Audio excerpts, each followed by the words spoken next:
Nous allons voir quelles sont les différentes méthodes qui permettent de couper un plaquage. La découpe la plus périlleuse, bien sûr, c'est la découpe qui est en travers du fil du bois. C'est toujours plus simple de couper dans le sens du fil. Pour les plaquages les plus minces, la première méthode qui peut être employée, c'est tout simplement couper avec des ciseaux, en prenant certaines précautions, voilà.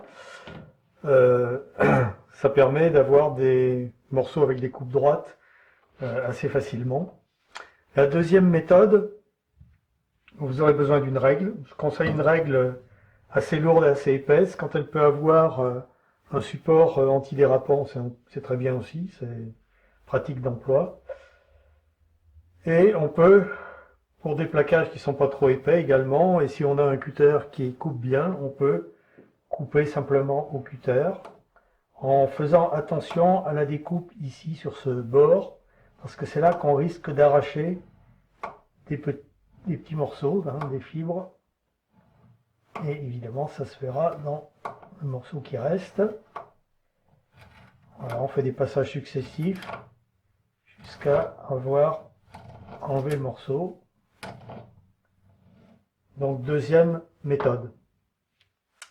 Troisième méthode qui est la méthode à recommander parce qu'elle fonctionne dans quasiment tous les cas pour les coupes droites, c'est en utilisant la scie à plaquage, qui est une scie particulière, en ce sens qu'elle a une partie des dents, la partie qui est sur la droite, qui a des dents orientées vers la gauche, et au contraire, la partie qui est à gauche a des dents orientées vers la droite. Et ça va permettre de couper différemment les deux extrémités du plaquage pour éviter d'arracher des fibres.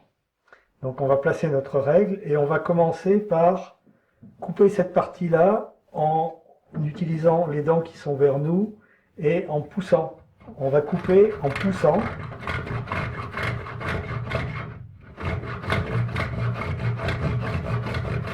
Et on va le faire suffisamment pour avoir entamé l'extrémité qui est ici et ne pas risquer d'arracher des fibres quand on va reprendre dans l'autre sens, cette fois avec les dents qui sont à l'autre extrémité et en tirant, pour finir d'enlever la totalité du morceau. Voilà. Cette scie à plaquage, c'est fait pour ça d'ailleurs, est très pratique en particulier lorsqu'il s'agit d'araser, on verra plus tard, des morceaux de plaquage qui dépassent, en particulier ce qui dépasse du support sur lequel on aura collé la marqueterie. Comme on l'a expliqué tout à l'heure, il est évidemment beaucoup plus facile de couper un plaquage dans le sens du fil.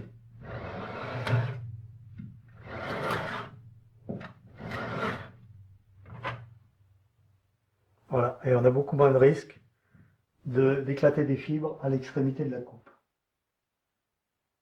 Lorsqu'on doit couper un angle rentrant, on va faire la découpe à la scie à plaquage en s'arrêtant à quelques millimètres de l'angle.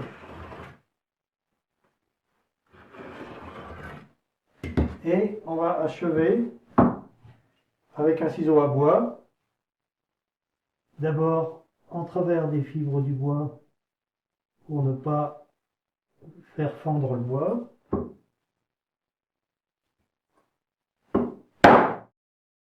Voilà, ici la coupe s'est terminée toute seule dans le sens du fil, mais en général on a besoin de donner un coup dans l'autre sens.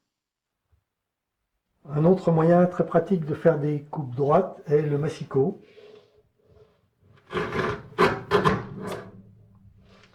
En utilisant un guide parallèle, on peut même faire des pièces qui sont extrêmement précises et identiques, comme par exemple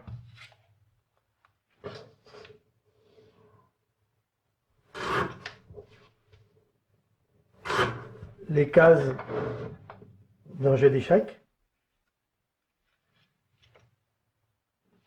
ou bien en utilisant un guide d'angle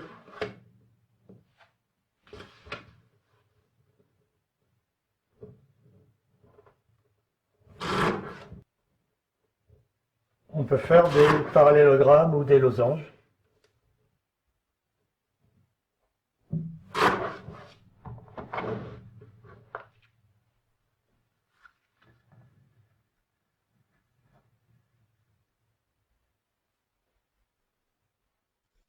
Le massicot permet de réaliser la plupart des coupes droites, comme par exemple des frisages, qui sont des assemblages géométriques de plaquage basés sur les veines du bois. Les éléments de cette rose des vents peuvent également être découpés au massicot. Toutes ces méthodes sont utilisables avec la plupart des plaquages. Ce n'est que pour des plaquages plus épais, c'est-à-dire supérieurs à 1 millimètre à peu près, que vous devrez faire appel à des scies. Ça peut être une scie circulaire avec un chariot, ça peut être la scie à chantourner qu'on utilise en marqueterie.